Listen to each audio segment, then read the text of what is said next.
1.7, we're going to be looking at linear inequalities in one variable. So we're kind of taking a break from solving like we've done in the first 6 sections, and now we're going to pull in inequalities, and so just not an equal sign. You have used the inequality symbols, and many of you have seen these when you're working in grade school. You looked at less than or equal to, greater than or equal to compare two numbers and to denote subsets of real numbers.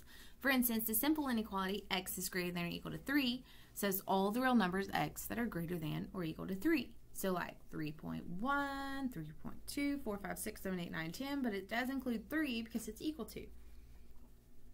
Now we're going to expand your work with inequalities to include more involved statements, such as 5x minus 7 is less than 3x plus 9, and negative 3 is less than 6x minus 1 is less than 3.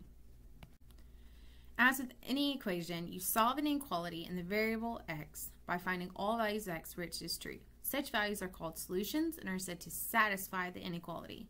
The set of all real numbers that are solutions of an inequality is the solution set of the inequality. So for instance, the solution set of x plus 1 is less than 4 is all real numbers that are less than 3. And we see this by if I were to subtract 1 from both sides, I would get x is less than 3. The set of all points on the real number line that represents the solution set is the graph of the inequality. And we graph our solutions because, like I said previously, it could be something like 3.1, 3.2, things like that. And so I don't want to write out all those options. So we're going to review the 9 basic types of intervals on the real number line. So look at this graph below. We can talk about the notation. You'll see that in this notation, this one has a square bracket, whereas these have circular brackets. When it has a square bracket, it means it's closed. It means it includes the number. You can see that they have equal to underneath. And on our graph, we now use our brackets. In grade school, we used an open and closed circle, but we're in college now, so we're going to step up our notation. If it's open, it has kind of these rounded brackets, and you'll notice that it does not have equal to. So it means we're going to go all the way up to A but not include it. We're going to go all the way up to B and not include it.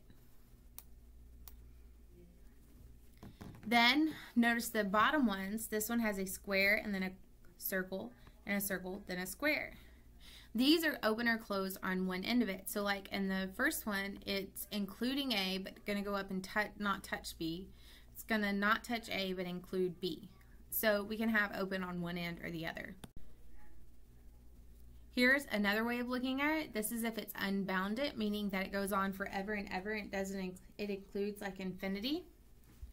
So if it's say it is x is greater than or equal to A, then you'll notice that we're going to include A, and then we're going to shade all the way through our arrow to say anything bigger than A is going to include it. We're going to have an open one, so it's barely going to get up to A and not even touch it, but also go to positive infinity. And likewise with negative infinity, and then the entire number line we denote as negative infinity to positive infinity. And you'll notice too that I always use circular parentheses on the infinities because we're never going to reach infinity. You know, like Buzz Lightyear says, to infinity and beyond. There is no ending point with infinity, and that's why we always use a circular parentheses with it and not a squared off bracket. So let's kind of work at some examples. We have negative 3, 5. We say that that corresponds to negative 3 is less than x or less than or equal to 5. And so if I wanted to draw this in a number line, I could draw my number line here. Here would be negative 3 and here's 5. And so I would do a circular bracket at 3, a squared off bracket at 5, and color in between.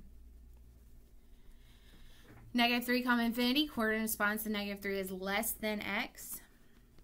And so again, I'm going to be looking at negative 3, and we're going to be going to positive infinity. So I'm going to do a parentheses at negative 3 because that's what we see here, and it's not equal to. And then I'm going to shade to the right. Okay? And so there's a couple of examples of what those would look like graphically. Now let's kind of look at some properties of inequalities. Some of the properties of inequality is that it's transitive, meaning if A is less than B and B is less than C, then A is less than C. Example, if 2 is less than 4 and 4 is less than 6, then we can conclude that 2 is less than 6. Addition of inequalities, if I add C to both sides, if I add them together, then I have a plus b is still less than b plus d. So I added the two smaller ones, and that means and then I'm going to add my two larger ones.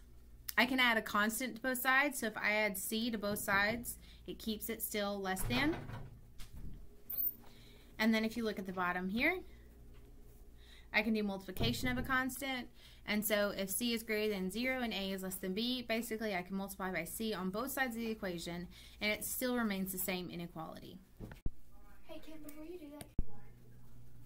So now that we have linear inequalities, we're going to now solve a linear equality in one variable.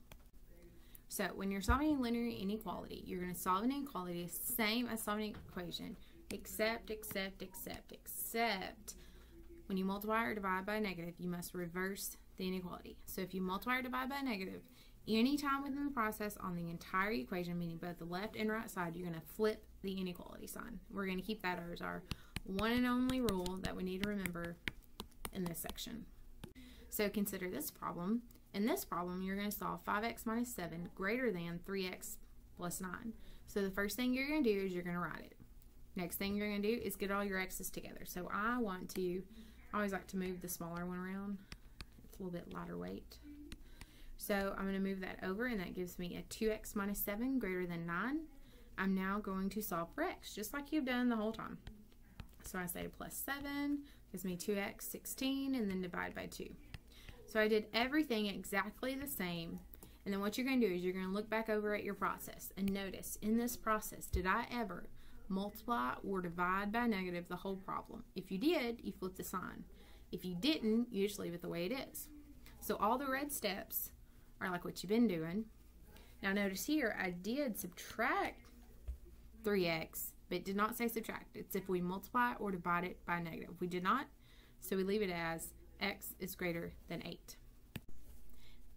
Then, once you get it solved, there is an extra step. We're going to have to actually graph our answers. So the graph of this solution set is figure 1.24.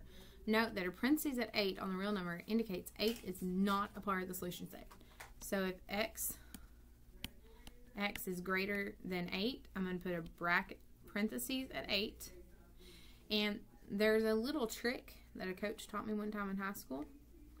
And what you do is you consider the numeral and the letter. And if your inequality sign is eating or facing your numeral, you shade to the left. If it's eating your letter, emphasis on the R, you're going to shade to the right. So you'll notice that our inequality is eating, per se, the letter, so I'm going to shade to the right. Now that is the one and only sign trick that I will use in inequalities. All the other ones you may have encountered in grade school or have stipulations and may not be true. Please do not shade the way it's pointing. That is an incorrect way of doing it.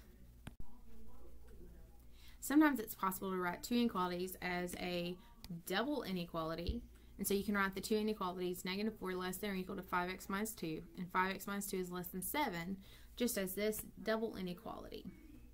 So when you go to solve this, whatever you do to one side, you now have to do to all three sides. Inequalities involving absolute values. So we do need to look at the absolute value ones because you're going to encounter that in WebAssign. So here's a nice blue box from your textbook. It says let x be a variable or an algebraic expression. And it says the solutions of the absolute value s that is less than a, what you're going to do is you're going to turn it into a double inequality. If it's greater than a, you're going to see if it's less than the solution or greater than the solution and solve it out. So if you're dealing with an absolute value problem, you need to turn it either into a double inequality or a compound inequality, basically two problems. Consider this. The absolute value of x minus 5 is less than 2. Because it is less than 2, I'm going to turn it into a double inequality. So I'm going to say it's between either negative 2 and positive 2. So when I go to move this negative 5 and I add 5 to all three sides, it cancels the 5 in the middle and it gives me 3 is less than x is less than 7. The graph of that solution set would be, it is a parentheses, let me select my pen here. It would be a parentheses between 3 and 7, and you'll notice that that is 2 units away from 5, and so it's equal distance away from 5. If you look at the inequality where x plus 3 is greater than or equal to 7, I have to put it as a compound. It's either less than negative 7 or greater than 7. And so then when I go to solve it, I just have two simple inequalities. So I'm going to subtract 3 from both sides, and I get this problem here. Subtract 3 from both sides, and I get this one here. And then I could graph my solution set. The solution set is all of our numbers that are less than or equal to -10 or greater than or equal to 4. So notation for this set would include something like this. You'll notice that there's always a parentheses on your infinities, whether they're negative or positive. We did bracket to include 10 and 4. And this U right here, this just kind of union those together. It's just a way to kind of connect them. And graphically, you can see we have a bracket at 10, a bracket at 4, and then shaded off in both directions toward positive and negative infinity. Again, there's an emphasis on the fact that it is 7 units from the problem between the two equals. So I hope this helps you with 1.7. Let me know if you have any questions for this section.